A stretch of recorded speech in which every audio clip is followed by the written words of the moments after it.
Hello my dear students, welcome to your master chem channel. कैसे हैं प्यारे बच्चों? Very good. आज मैं Amla Shankar Yadav master chem channel की तरफ से क्लास 11th के बच्चों को वीडियो लेकर आया हूँ। Classification of elements and in their periodicity properties. तो प्यारे बच्चों, आज के डिस्कशन में हमारा डिस्कशन होगा Mendeleev periodic table and periodic law. तो जैसा कि मालूम है कि at the time of Mendeleev there was only 63 elements known and according to which he classified the elements। हाँ, ये बात है, क्लासिफिकेशन देते समय कुछ ऐसे एलिमेंट्स थे जो मेंडलीफ के टाइम में उनकी डिस्कवरी नहीं हुई थी, उसके लिए मेंडलीफ ने खाली स्थान छोड़ दिया और ये भी बताया कि आने वाला एलिमेंट इसी प्रॉपर्टी का होगा, जैसा प्रॉपर्टी उन्होंने प्रिडिक्शन किया। अब जैसे यहाँ पर एक एग्जाम्पल की बात करते हैं कि गैलियम और जर्मेनियम की डिस्कवरी मेंडलीफ के टाइम नहीं हुई थी, तो गैलियम को उन्होंने कहा ईका एल्यूमिनियम और जो है जर्मेनियम को ईका सिलिकॉन कहा। ईका एल्यूमिनियम एंड ईका सिलिकॉन। ईका मीन्स प्यारे बच्चों नेक्स्ट होता है, क्योंकि एल्यूमिनियम के जस्ट बाद आने वाला वो एलिमेंट था, उन्होंने ईका एल्यूमिनियम कहा। बाद में इसकी डिस्कवरी हुई तो इसका नाम गैलियम रखा गया। इसी तरह से ईका सिलिकॉन रखा, यानी सिलिकॉन के बाद आने वाला एलिमेंट जिसकी डिस्कवरी नहीं हुई थी तो उन्होंने उसका नाम रख दिया ईका सिलिकॉन, और बाद में डिस्कवरी हुई तो इसका पता चला कि ये जर्मेनियम है। तो इस तरह से ढेर सारी बातें हैं जिसका हम डिस्कशन करने जा रहे हैं। बहुत ध्यान से सुनिएगा प्यारे बच्चों। हाँ, तो प्यारे बच्चों, ये मेंडलीफ पीरियडिक लॉ क्या है, पहले इसके एक दो पॉइंट मेन पॉइंट्स हैं उसके बारे में, फिर लास्ट में पीरियडिक लॉ हम बताते हैं। When Mendeleev started his work on classification of elements only 63 elements were known. जब मेंडलीफ ने एलिमेंट का क्लासिफिकेशन देना शुरू किया तो उस टाइम केवल 63 एलिमेंट की जानकारी थी। And he studied the relationship between atomic weight of elements and their physical chemical properties। तो उन्होंने रिलेशनशिप निकालना चाहा एटॉमिक वेट और फिजिकल केमिकल प्रॉपर्टीज के बीच में क्या रिलेशनशिप है, इसके लिए उन्होंने काफ़ी स्टडी किया। Mendeleev studied on the compounds formed by elements with hydrogen and oxygen. He selected hydrogen and oxygen because they are highly reactive and hence formed compound with almost all the elements.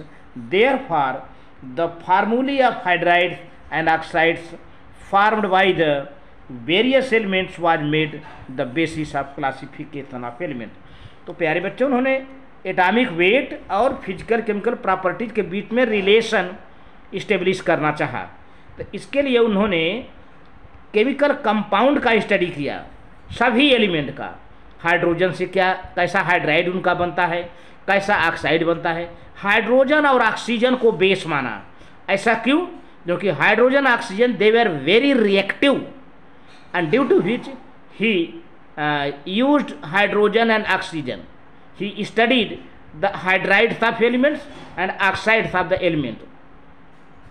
इसके लिए प्यारे बच्चों उन्होंने 63 card लिया, card, और 63 card के हर एक element का हाइड्राइड ऑक्साइड बनाकर उसके सारे प्रॉपर्टी उसमें लिखा, और एक जो सिमिलर प्रॉपर्टी के एलिमेंट थे उन कार्ड को उन्होंने एक सिमिलर ग्रुप में अरेंज किया।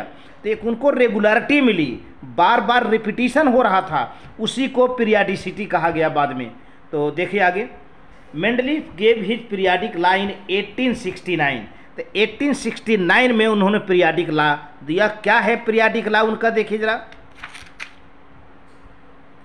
According to periodic law the physical and chemical properties of elements are the periodic function of their atomic weight. क्या है पीरियडिक फंक्शन ऑफ दियर?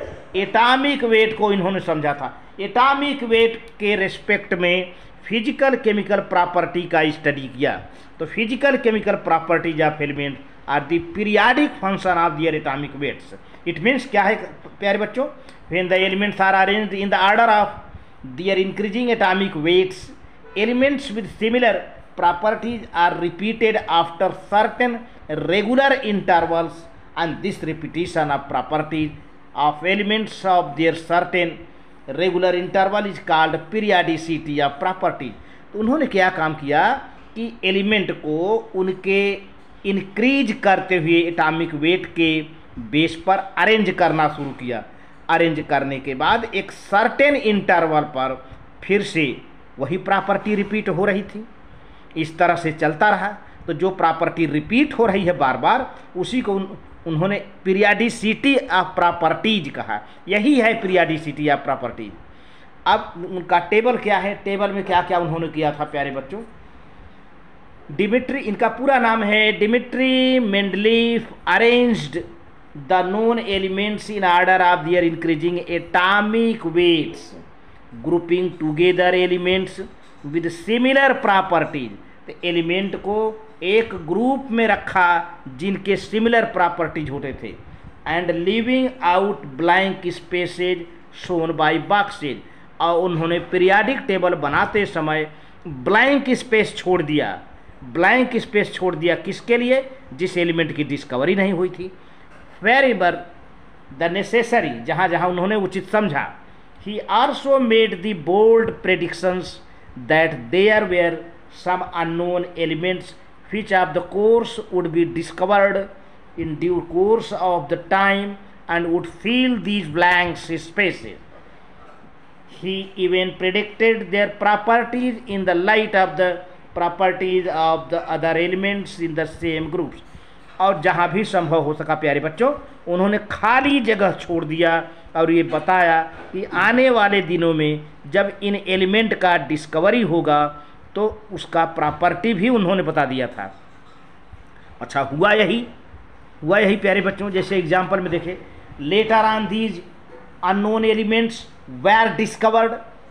कुछ दिनों बाद इन अननोन एलिमेंट की डिस्कवरी हुई, and were found to possess exact same properties as predicted by Mendeleev. और उनकी वही एग्जैक्ट प्रॉपर्टी पाई गई जैसा कि मेंडलीफ ने भविष्यवाणी किया था, प्रिडिक्शन दिया था। प्रिडिक्ट फॉर एग्जाम्पल के तौर पर देखा जाए, for example both gallium and germanium they are not known at the time of the Mendeleev proposed his periodic table. जब मेंडलीफ अपनी पीरियाडिक टेबल बना रहे थे तो उस टाइम गैलियम और जर्मेनियम की डिस्कवरी नहीं हुई थी प्यारे बच्चों।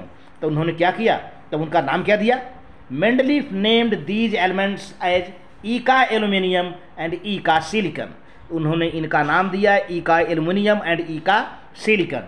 ईका का मतलब होता है नेक्स्ट, आगे आने वाला। Because he believed that these would be similar to be aluminium and silicon. उन्होंने ये विश्वास रखा कि आगे आने वाले एलिमेंट का जो डिस्कवरी होगा वो एल्यूमिनियम और सिलिकन के जैसा ही प्रॉपर्टी होगा। These elements were discovered later and Mendeleev predictions were found to be remarkably correct. और इन दोनों एलिमेंट का डिस्कवरी बाद में हुआ और मेंडलीफ की कही हुई बात बिल्कुल सही पाई गई। For example the properties of eka aluminium and eka silicon, eka aluminium and eka silicon as predicted by Mendeleev and those found be रिंकलर for gallium and germanium are the same predicted as by the Mendeleev.